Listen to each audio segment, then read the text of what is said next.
আজকে 4টার সময় আর্জেন্টিনার ম্যাচ আছে বিশ্বকাপ। আমরা চেষ্টা করব, আমরা 7:30 থেকে কাউন্টিং শুরু করছি। 7:30 থেকে কাউন্টিং শেষ করে আমরা আর্জেন্টিনার খেলার আগেই আমরা রেজাল্ট দেওয়ার চেষ্টা করব।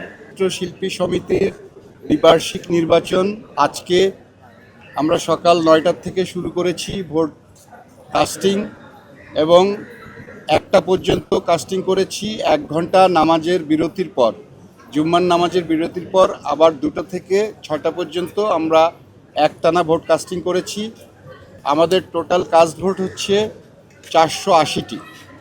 573টি ভোটের মধ্যে 480টি ভোট আমরা কাস্টিং করেছি।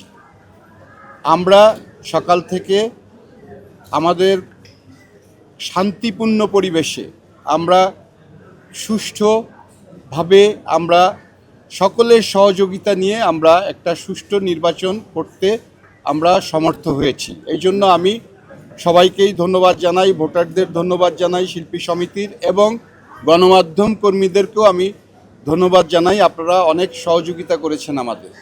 480টি ভোট কাস্টিং হয়েছে, শতাংশ অনুযায়ী 83% সম্ভবত। আজকে 4টার সময় আর্জেন্টিনার ম্যাচ আছে বিশ্বকাপ। আমরা চেষ্টা করব, আমরা 7:30 থেকে কাউন্টিং শুরু করছি। 7:30 থেকে কাউন্টিং শেষ করে আমরা আর্জেন্টিনার খেলার আগেই আমরা রেজাল্ট দেওয়ার চেষ্টা করব। আমাদের কোনো অভিযোগ আসেনি, কোনো অনিয়মের অভিযোগ আসেনি, কোনো নিয়মের অভিযোগ, কোনো অভিযোগই আমরা পাইনি। সেটা অ্যাকচুয়ালি ভিতরে না, বুথের ভিতরে না, বুথের বাইরে একটা হচ্ছে বাথরুম আছে, ওয়াশরুম।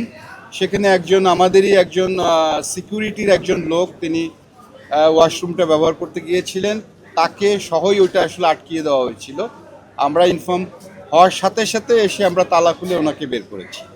কোনো অপ্রীতিকর ঘটনা নেই, কোনো রকম, একদম সম্পূর্ণ সুষ্ঠু একটি নির্বাচন, সারাদিনব্যাপী একটা উৎসবমুখর নির্বাচন হয়েছে। আপনারা দেখেছেন যে আজকে আমাদের হচ্ছে যে অনেক সেলিব্রিটি, পুরনো আর্টিস্ট যারা এবং সেলিব্রিটি যারা, আমরা বিশেষ করে পাকিস্তান আমলের নায়িকা ছিলেন নাসিমা খান, তিনি আসছেন ভোট দেওয়ার জন্য। আমাদের স্বাধীনতা উত্তর আমাদের ওরা 11 জন চলচ্চিত্রের হচ্ছে যে নায়ক খসরু সাহেব, তিনি আসছিলেন, খসরু ভাই।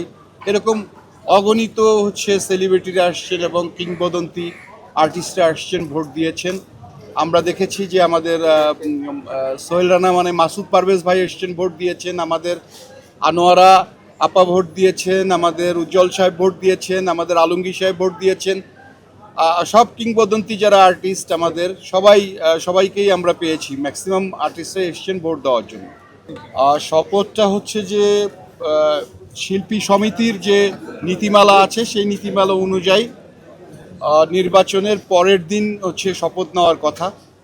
তো সেইটা হচ্ছে যে সেই ব্যাপারটা শিল্পী সমিতির হ্যান্ড ওভার, টেক ওভার, ওনরা এটা বুঝবেন, টেক ওভারের সময়টা ওনরা ঠিক করবেন। আমরা শুধুমাত্র একটি সুষ্ঠু এবং সুন্দর নির্বাচন করে দিয়ে আমরা গণনা করে আমরা বিজয়ীদের নাম ঘোষণা করার পরই আমাদের কাজ শেষ। আমরা এবার চেয়েছিলাম আমরা ডিজিটালে আমাদের কাউন্টিং করার জন্য, সেখানে হয়তো 2 ঘন্টায় হয়ে যেত কাউন্টিং, কিন্তু উভয় প্যানেলের নেতৃবৃন্দ যারা দাঁড়িয়েছেন প্রার্থী, তারা বলেছেন যে তারা ম্যানুয়ালি হচ্ছে গণনা চান। সো ম্যানুয়ালি গণনা করলে সময় বেশি লাগবে। তবে আমরা যে আর্জেন্টিনার আজকে বিশ্বকাপ খেলা আছে আর্জেন্টিনার, আমাদের জানেন বাংলাদেশের সবাই আমরা জানি আর্জেন্টিনা এবং ব্রাজিল ভক্ত। তো আর্জেন্টিনার এই ম্যাচের আগেই আমরা আমাদের এই রেজাল্টটা দেওয়ার চেষ্টা করব। সুষ্ঠু ভোট হয়েছে, নিরপেক্ষ ভোট হয়েছে। যদি কারো এই ভোটের বিরুদ্ধে কোনো প্রার্থীর অভিযোগ থাকে, তাহলে তাদেরকে আপিল বোর্ডে যেতে হবে, আপিল করতে হবে, থাকতেই পারে। এখন পর্যন্ত কোনো অভিযোগ নেই, কিন্তু যেতে পারে। প্রত্যেকেরই অধিকার আছে আপিল বোর্ডে যাওয়ার, বা কেউ যদি, কোনো প্রার্থী যদি মনে করেন তার ভোট তিনি আবার রিকাউন্ট করাবেন, তাহলেও তিনি করতে পারেন। আপিল বোর্ডে তিনি আপিল করে তিনি তার ভোটটা, শুধু তখন যিনি প্রার্থী তার ভোটটাই কাউন্ট করা হবে, অন্যরা কাউন্ট করা হবে না। সেইটা 3 দিনের মধ্যে এটা করতে হবে।